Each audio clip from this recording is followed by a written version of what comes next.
Thank you, Dennis. That was a very comprehensive and interesting presentation.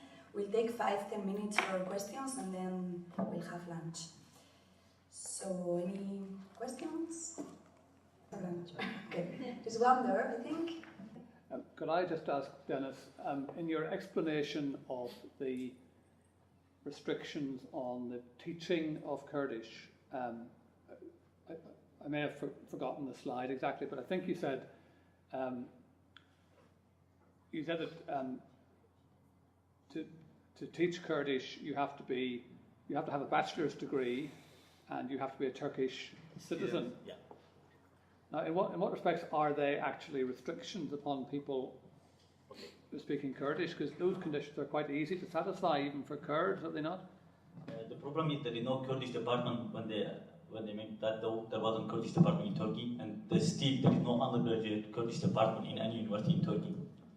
All right, so there's no job for them to do. They can get basically, there is nowhere to go to get a graduation. Basically, there is no department to go and register the Kurdish language and be graduated. And secondly, like when they put the legislation in act, basically there was a lot of Kurdish teachers who can voluntarily go from Europe and teach, whereas there was a lot of teachers in Turkey in Kurdish, but they didn't allow them. They put barrier in front of them in order that they don't return back. The state want to create their own Kurdish teacher, basically. Like they want to create something like Kurdish television, which they put in broadcasting, like to assimilate the people in their language now. I think that's what was the aim of the state, and in 6 times they tried to find the people who can teach for them, and still they haven't found them. That's one of the reasons why they can't go with it. May I make 2 contributions to your explanation? In Turkey, when we need new teachers in the past, they just have had some graduate students, thousands of them, and rapidly gave them a course, and then they appointed them as a teacher. So they could have same practical example in Turkey, that if they need really, if they want to teach Kurdish in the schools, there are lots of Kurdish origin teachers that they could teach Kurdish in the schools, and 3 months, 6 months will be enough for them to train them quickly and to appoint them as a teacher of Kurdish language or other minority languages too. And the second issue, why Kurdish language is not became a second language or minority language in Turkey, it's just a matter of having this dividing Turkey, or Turkish nation. This is the main concern that the state are focusing on. That's why we have to be Turks, and this TRT 6, it's interesting. Turkish TRT established by law, so it has a law. And when you have a new channel, you have to issue it or you have to change law. So Turkish TRT is simply an illegal state TV channel. It's not more, because they didn't make necessary amendments to the Turkish TRT law, or broadcasting in Kurdish is still illegally done by Turkey. Very small, short comment. Okay. When we are mentioning about the implementation problems in Turkey, but also this is the same when we are mentioning about the European Court also, since my experiences, In Kurdish alphabet, we have also X, Q, and W articles. And when we transferred all these cases to the European Court, which the domestic law or the administrative offices reject to accept all these Kurdish names, we transferred the case files to the European Court, and again they rejected the applications by referring, okay, you are Kurds and you have your own right to give the Kurdish names to your children, But please do use or do choose the names in Kurdish, which does not include X or W or Q, etc. I have given a lot of examples also regarding the torture cases, even the cases about right to life, cultural rights, etc. So everything is changing also from the European side, even it is a European Court of Human Rights, when you compare the decisions or judgments in 90s and today. I just want to say something. I think like we have to look at like my friends when they talk about the displacement or right to life. They have mentioned a lot of it at the European Court of Human Rights which relate to Turkey. But when we look at the languages, because the Turkey's minority regime is very interesting.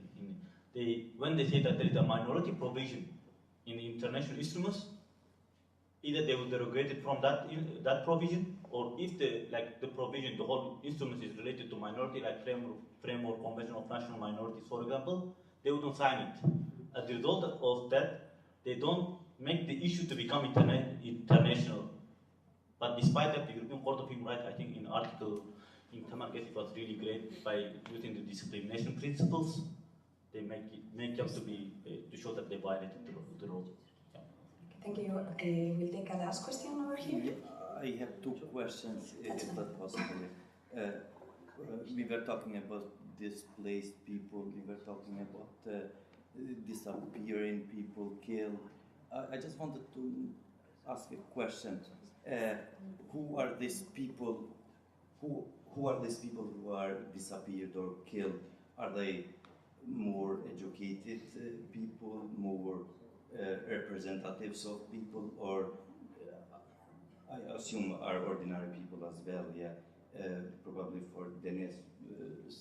And for you, this question probably you will be more familiar with that. Yeah, and for Darren, are these international institutions compatible to deal with problem of Kurdish people in Turkey, or are this institution prisoner of something that international relations were in 1945 or in the past? Is there call for innovations probably? Thank you. Just in relation to who are the displaced, I'm not sure I will speak on the disappeared. Yeah. When we speak of internally displaced persons, there is a danger that we homogenise the victims of internal displacement. We have to recognise that internally displaced are young, old, men, women, children, who are disabled. When we look at the legal responses to displacement in Turkey, we see that there is no mention of gender, for instance. There's no engagement with who these people actually are. There is a very depoliticised discourse, a very technical, bureaucratic response to dealing with displacement. I'm guilty this morning of not giving voices to the displaced.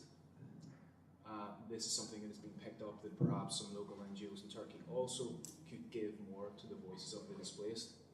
But on that, it is important to say there is a lot being done to go and hear from them. And it has been very long coming, but we need to see who these people are. They need to be made visible in some way. In terms of whether these international institutions are able, and you mentioned a prisoner to international relations, procedurally the ISCTSJ has long been limited. It cannot, for instance, engage with the minority position of Kurds in Turkey, of Catholics in Northern Ireland. There is no engagement with these broader principles of democracy and the rule of law. Perhaps it's a benefit that the European Court provides a technical, legalistic process in some respects. That should mitigate claims that it is a politicised process. That doesn't always work, and it didn't in the Turkish cases. There are institutional limitations, but I think when you look at the idea of allowing direct petitions from Diyarbakir to Strasbourg, when you look at fact-finding, there are things the European Court can do when it wants to. There are some signs that diplomacy and pragmatism get in the way, of course. there's no international court that can say that it hasn't faced the same problem. The European Court certainly could have done a little bit more in terms of how it addressed these violations through its technical legal language. But it's the political will at the Council of Europe was more the problem in dealing with the conflict in Turkey. There was no interstate claim, as we know, had states, well, since 1982. Had states followed through on the initial interstate claim regarding the 1980 coup and the issue of torture, perhaps this wouldn't have been left to individual victims, left to the Human Rights Association of Turkey and to the KHRP to try and fashion some sort of record of what is going on. The lack of political will in actually bringing this to attention is extremely problematic. The way in which the 1982 interstate case was resolved through a friendly settlement was equally problematic and led to very soft oversight of what was going on in Turkey.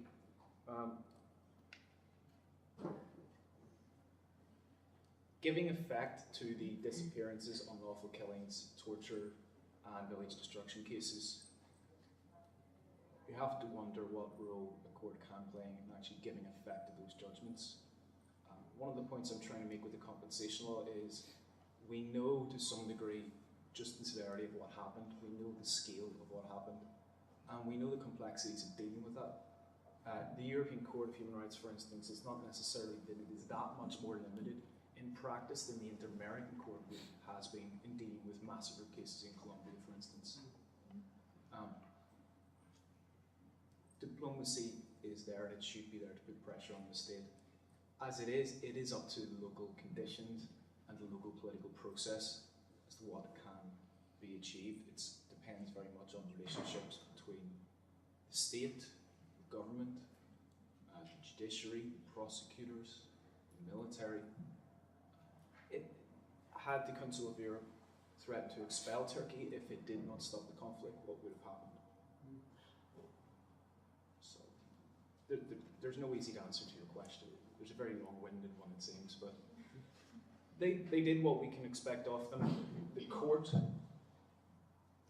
really should have considered dealing with the notion that there was a generalized practice in some of these serious violations.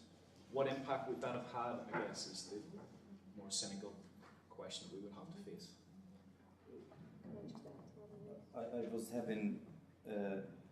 I was comparing the situation just about 10 years ago in former Yugoslavia, suppose. You had Kosovo, who by Human Rights Council of Europe were cases against leaders, suppose, of Republic of Serbia. So that was one of the reasons why I asked who are disappeared, suppose. Are they because of their certain ethnicity, because of leadership, because or just ordinary people? Then displaced people, suppose, in Kosovo was a result of NATO intervention even. So how far that I think what I said in my presentation was that we have no grasp of how big the disappeared issue is. But from the few cases that have been able to come before the court, it appears that it goes across a wide range of people, everybody from educated politicians, journalists, activists, even to just normal people who want to just get on with their lives and live a peaceful one at that. And also in relation to, I think you asked whether the institutions were appropriate. As Darren rightly said, there are definite limitations to it. The reality of the situation is we live in a very politically charged world, right down to the schoolyard, right up to key institutions like the UN and the European Court. So I think that in relation to how appropriate they are, I think they're appropriate within their limitations. I do think that they are kept a prisoner to some extent, but that said, I don't think that we should reject them completely. I think you should try, and I think Darren already touched upon, the real change is going to come at a domestic level, but hopefully international influence can help push that forward. And I would also say that other institutions that you could look to are also the UN, but that you're also relying on them to play by their own rules, which they don't always, as was shown in Kosovo. Okay, I'm very sorry that we don't have much time left, so we will take a quick last question there, and we can continue after lunch with the discussion. Denise, thank you very much. The dimension that is missing is the political dimension. In a nutshell, we have to also be careful not to orientalize Turkey. What the Kemalist state was doing was exactly the same thing as the French Jacobin state did to all its national minorities. The French state was successful, the Turkish state was not. So the issue is political. The issue is that the failure to recognize that there are national minorities and that the changes that are taking place at the moment are quite significant. In the last 10, 15 years, there were more changes than there were in the previous 40 or 50. One of the issues that I wanted to ask you about is the course of the Kurdish language is now being taken by even conservatives. Take the case of the Saman newspaper, which is now publishing a supplement in the Kurdish language.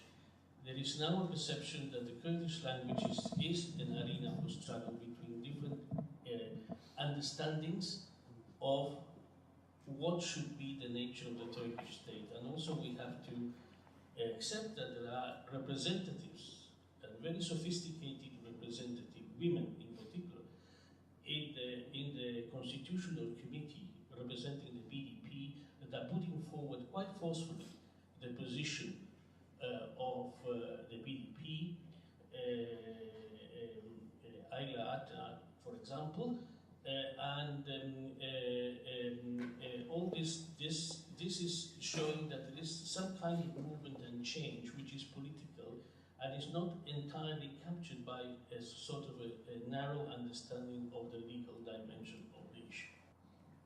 No, I completely agree that the issue in Turkey is political because the constitution which I referred is made by the military coup. After the military coup is a military constitution, it is not civil and democratic constitutions. It doesn't only affect Kurds, it affects everybody in Turkey, but Kurds are the most victim people in Turkey of this constitution because this constitution keep using this constitution against the Kurds in any of the civil activity.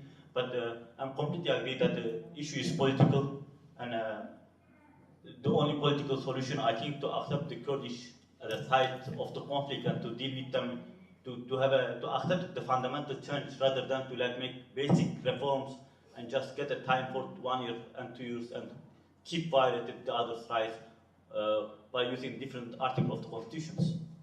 That's the reason why I'm in favor of that. We need a new constitution which is democratic, which is made by civilians.